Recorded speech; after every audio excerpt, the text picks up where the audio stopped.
When the police came to the window, he looked in and he pulled his gun out.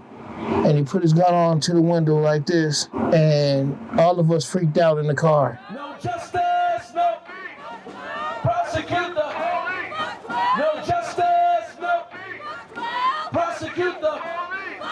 No justice, no. Prosecute the.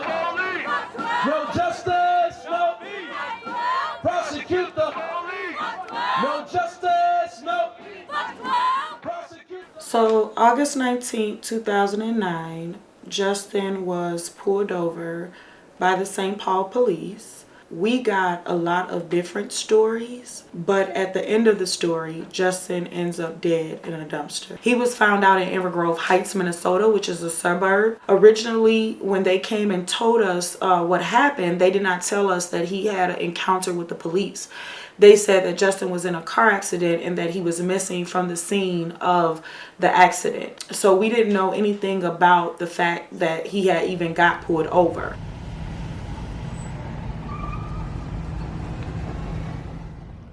One of Justin's best friends, just like his brother. You know, we did everything together. I was the last person with him. I was the last person to look him in the eyes and see the fear in his eyes before he took off running. It was a good day. We played basketball in the morning. Then we ended up going to a club. It's shut down now, but the club name is Arnella's. We had a good time. We kicked it. After that, we were supposed to go home because both of our women called and said, come on home. And we just made a pit stop at the food place. And we was just happy and having fun. And we got ready to leave. We got into the car. And my brother hit a couple donuts in the car. While we was driving, the police got behind us and everybody's in the car was scared. So he pulled over, he stopped. And when the police came to the window, he looked in and he pulled his gun out. And he put his gun on to the window like this. And all of us freaked out in the car. And Justin hit it. He just put the car in drive and took off. And the police got in their cars and was chasing us, and before we could even get anywhere, he lost control of the wheel.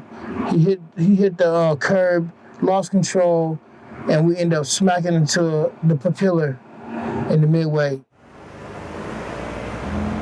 So this is where Justin was last seen alive, here in the Midway Shopping Center in St. Paul. One of these pillars is the last place where there was an accident and where he was seen. We all were scared, but I didn't have a seatbelt on, so I was injured very bad. I had some sternum problems and I was leaking from the head. I couldn't hear nothing. I couldn't feel my body, but I could see everything. And I was looking at him and he looked at me and he looked me right in my eyes. And it's like he wanted to say something, but he couldn't talk.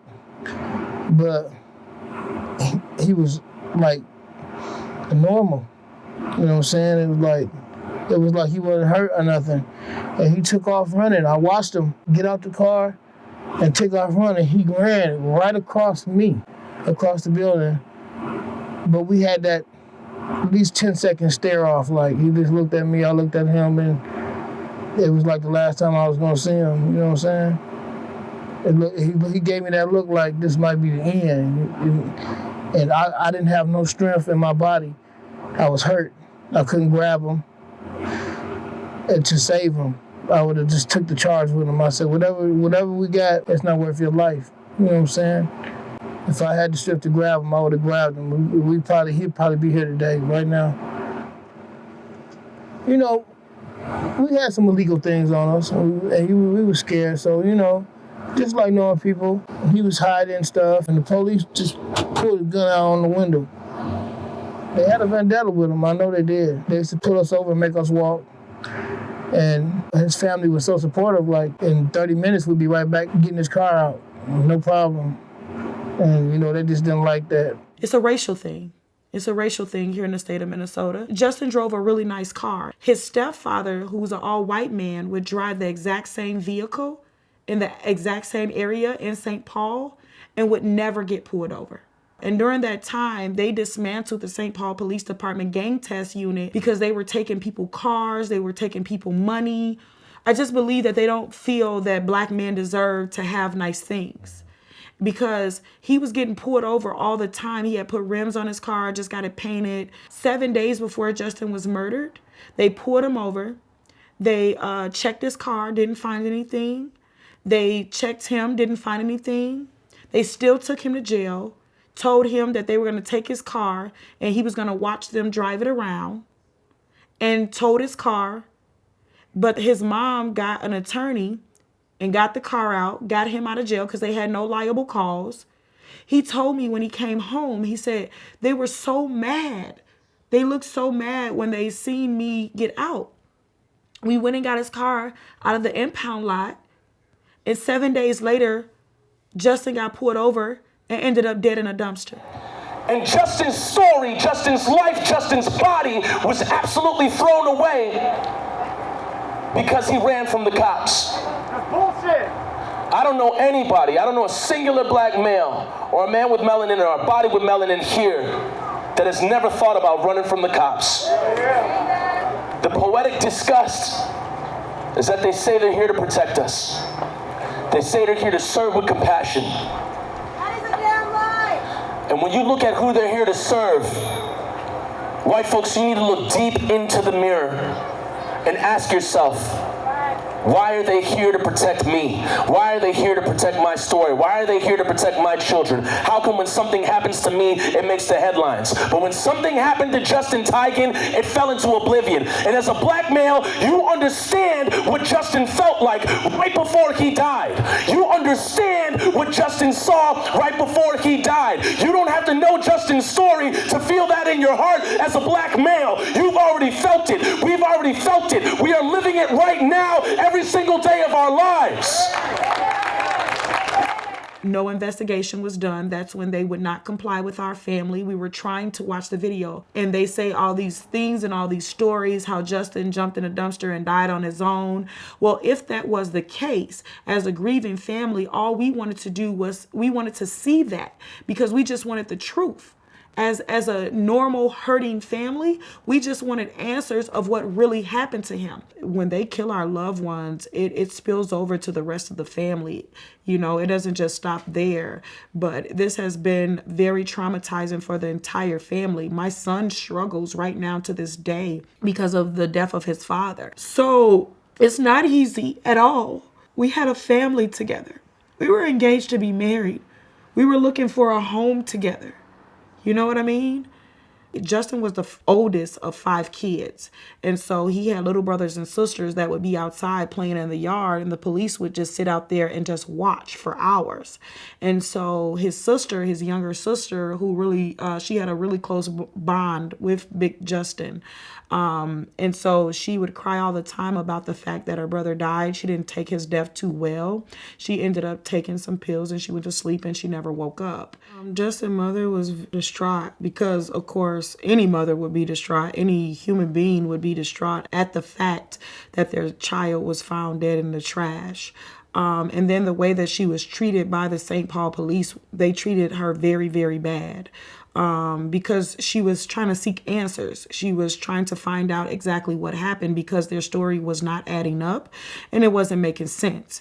If they claimed that he died from the injuries from a car accident, she just wanted to see that. She wanted to see the video, and they were refusing to do that. They were just refusing her and denying her so many things. And it became very discouraging for her.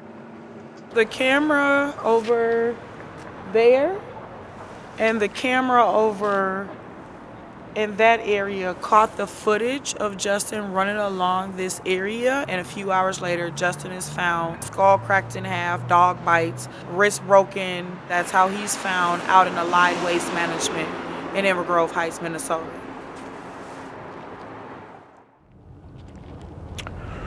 So this is the Allied Waste Management where Justin's body was found. This is where his body came through on the flatbed with the rest of the recycling material.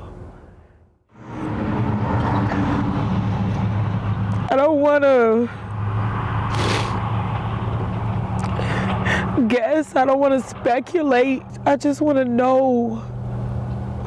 I just want to know. I think about him all the time, and it put a lot of pressure on me because I was the last person to see him and be with him.